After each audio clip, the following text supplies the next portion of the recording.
me your dog can't see that. Their sense of vision is too fast for those things with ordinary TV. You'll have to get a very special television set also for your dog for that to work.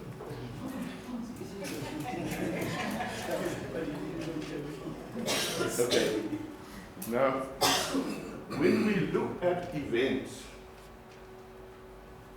and you must remember this is what we do when we describe things in our environment. We are describing sequences of events. That is a match that is being struck. Now, which of that do we see? We see the flame. We don't see any of the surrounding. So, what to us looks like this is a far smoother event from heat and smoke and flames and so on going on.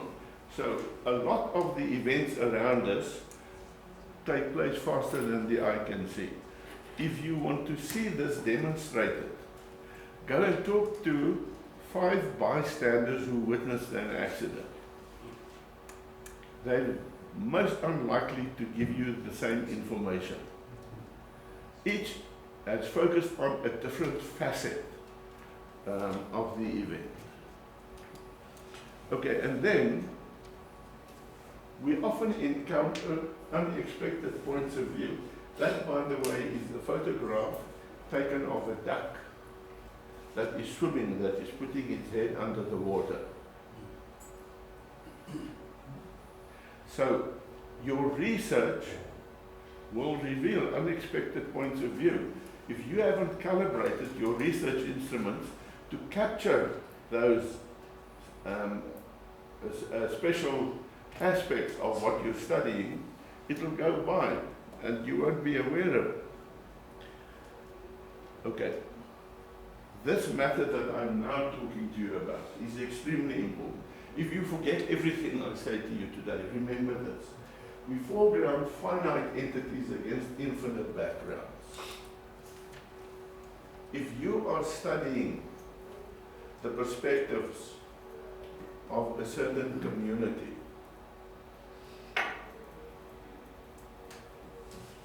the everyday lives of the members of that community form an infinite background of their daily lives.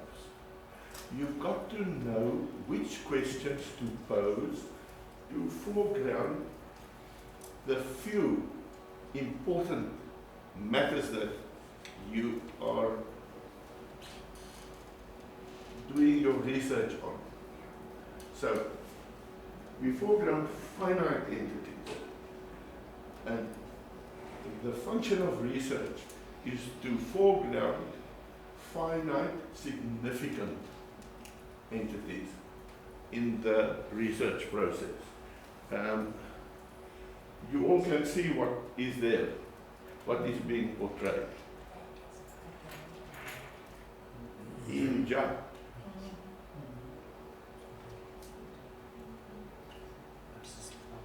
Okay, we think individual parts together into greater wholes. That's one of the other very important aspects of human thinking. Now, this figure-ground contrast is, I think, the most important thing that I can say to you, and how you should be very careful what questions you pose, so that you can foreground significant ones. But one or the other, we think individual parts together into greater whole. If I ask you, what do you see there?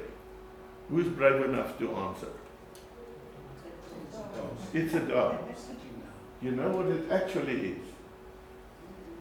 A group of blotches, black blotches on a white background. That's all that's there. But it triggered something in your mind. And what was triggered, it's called a gestalt, an image. Okay, we look at wholes and discern smaller entities within them. Now, there are several ways to look at this. If you look at the overall picture. That's the forehead of a person. Those are the eyes. There's the nose, the beard, and so on. But if you look at it another way, there's a man on top of a horse, and there's another man on a horse behind him. And there are also figures and human faces. So you've got to be very careful when you work with human perception. There's not always just one point of view. And you must go focus on what you are doing research so that you can discern the multiple points of view. Now, here's another example. Oops, I just want to go back. Okay, we shift attention between smaller parts and the overall picture. If you look at the overall picture, it's a side view of a man. There's his nose, his top forelip, his beard, there's his ear, and his hair at the back. But if you look at it another way, there's a woman standing. Here is somebody else standing, the two legs, the shoes, the elbow.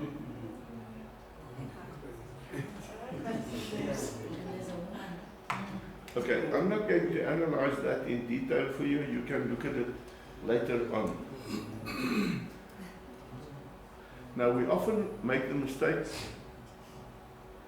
of seeing one thing for another. Sorry, there's a word left out. I'll fix it before I get it to you. Now, I want to talk to you a little bit about this image. It very obviously is the image of a female, of a burlesque dancer. Now, if you've had the privilege of spending some time in the New York Metropolitan Museum of Art, you will know that that is not actually a painting or an image, it's a room.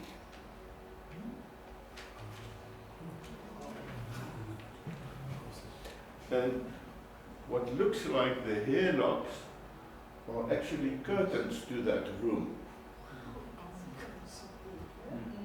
The mouth is a couch. The nose is a fireplace. And the eyes are two paintings. And this is one of Salvador Dali's great artworks. Where if you look at it, it looks, anybody says, hey, this is such a typical Salvador Dali painting. But if you start, you can walk around there and you can become part of the picture for that matter if you wander through it. So we often mistake one thing for another, so you've got to be careful. This is one of the reasons why you should involve a statistician in your research from the outset. The statistician should know what the problems are that you investigate, what your research instrument is like. After you design your research instrument, you must immediately submit it to the statistician, say, look for me for gaps between questions, look for me for overlaps between questions where I'm saying the same thing twice but in different ways. Look for me for vague or hyphen-written ways of writing stuff. Be sure that it's at the level where human beings will understand. And you must tell the statistician that these are working class community, middle class or upper class or whatever. When I still did lots of research with people working in rural communities, I insisted that the questionnaires be in isiZulu. Now, trust me, neither I nor they could get the questionnaires in isiZulu. I used specialists from the Zulu dictionary unit. The last I know, it was at Mangmt Technical. The section, whatever company, an independent company, they get the money from government, and all that they do is they generate terms for the Zulu dictionary. And those people were willing to assist me because they got the opportunity to coin terms in information technology, in communication science, in whatever I was busy supervising a student in. Those words got into the dictionary because that unit was able to coin them, and it was very interesting. When they coined the term, ordinary people could understand that term as if it had been around all of the time. It was very interesting to see how they were working. Okay, we often see things in particular orientation. Now, which is the correct orientation? That one. Okay, we often see things that aren't there. Now, I want you to concentrate on that image that you're seeing on the screen. What do you see? Yeah, let me trust. Let me. Alternate white spots. Yeah. Now those dancing white spots actually are not there. We see them because of a certain limitation in the nerves in our eyes.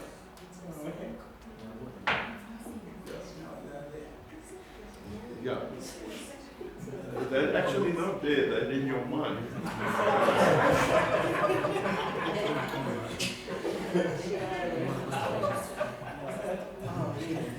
Okay, and often we don't notice things. Do you see the... That's an umbrella. There's two D's there. Yeah. That's right. Okay, you've seen the other one. Now this one is a bit tougher. Let's see if you can see what's there besides the landscape.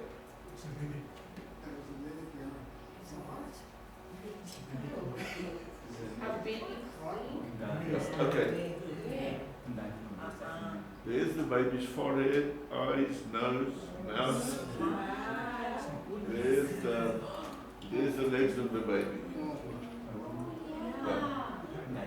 Now, I, by the way, am not showing this to you to amuse you.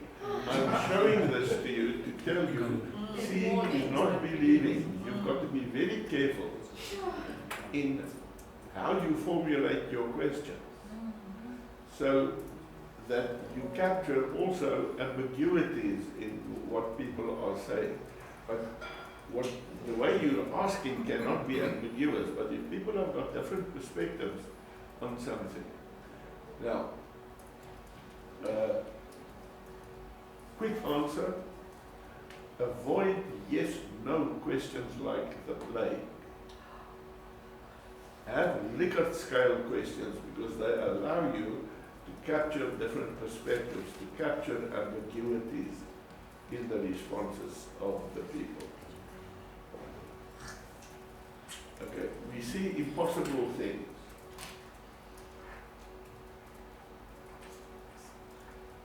Yes? Klopper, you've spoken about human perceptions.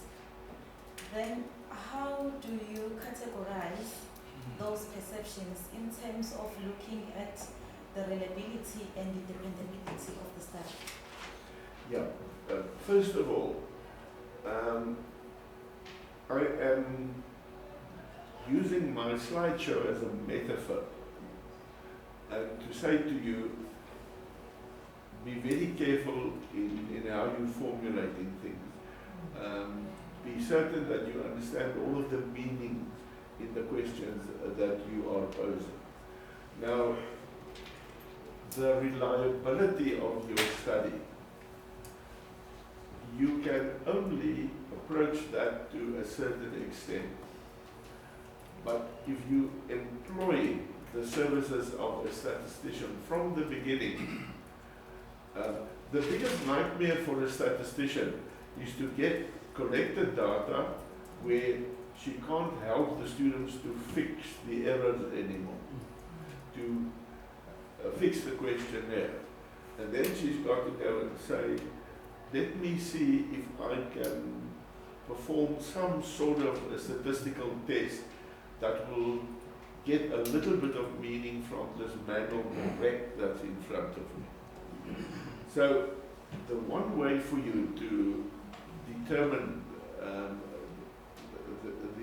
the validity, you used another term. What was that term? Dependability. Dependability. The one way for you to do that is to very carefully construct your questionnaire. You can't do it in a weekend. You can't, in my view, you can't even do it in a month. It takes about 2 months to get a well-constructed questionnaire.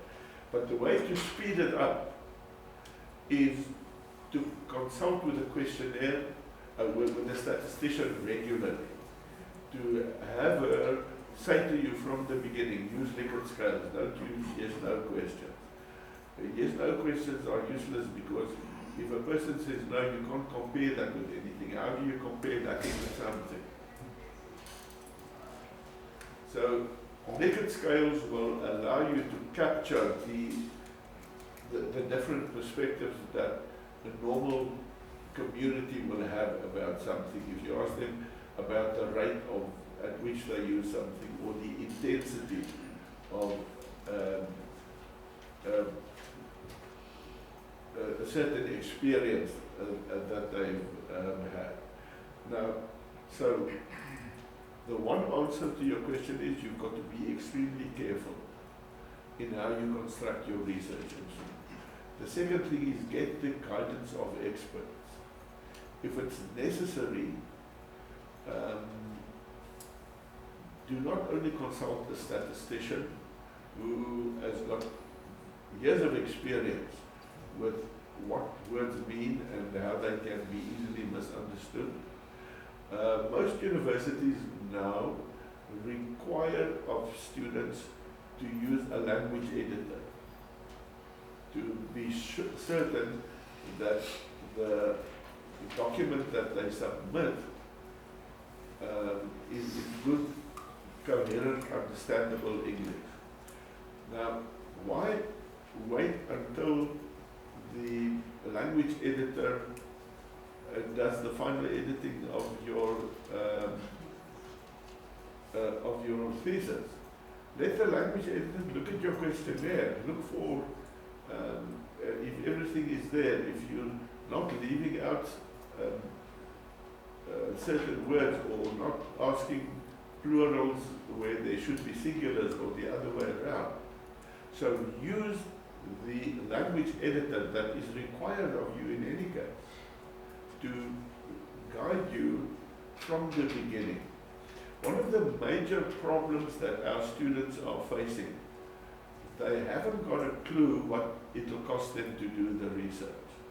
When I was the research coordinator, I compelled each student to draw up a budget.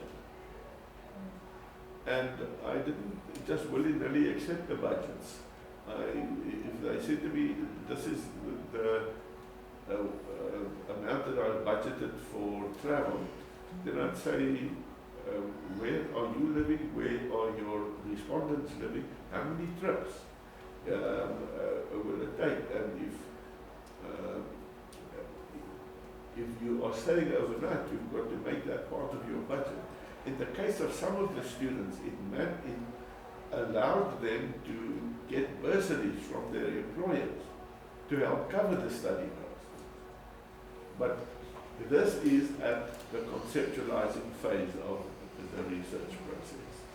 And I cannot emphasize enough that the specialists that the universities are now agreeing is language editor, a statistician. In certain instances, they also approve field workers. What is the situation at UKZN? Will they approve field workers? Yeah. Now, all of those things are at the other universities where I supervise, particularly because I bullied some of them into accepting that. Now, if there's any service provider, part of the ethical clearance at those universities now is that there must be contracts and agreements between the supervisor, between the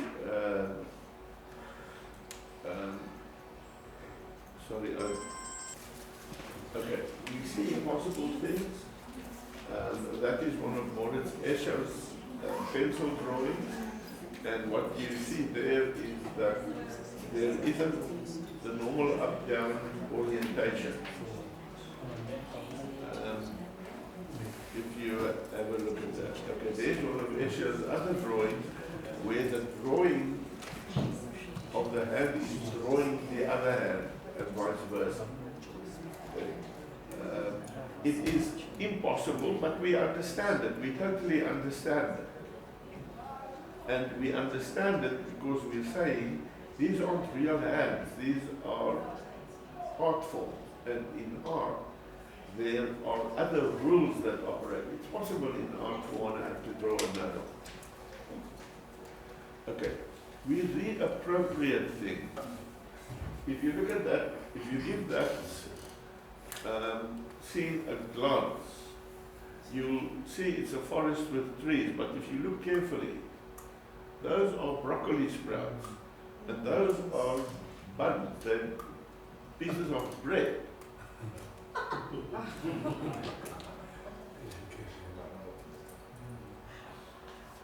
And we often mistake one thing for another. And most people, if they keep at it, say they can see that that is garlic, but they haven't got a clue what the wagon is made of.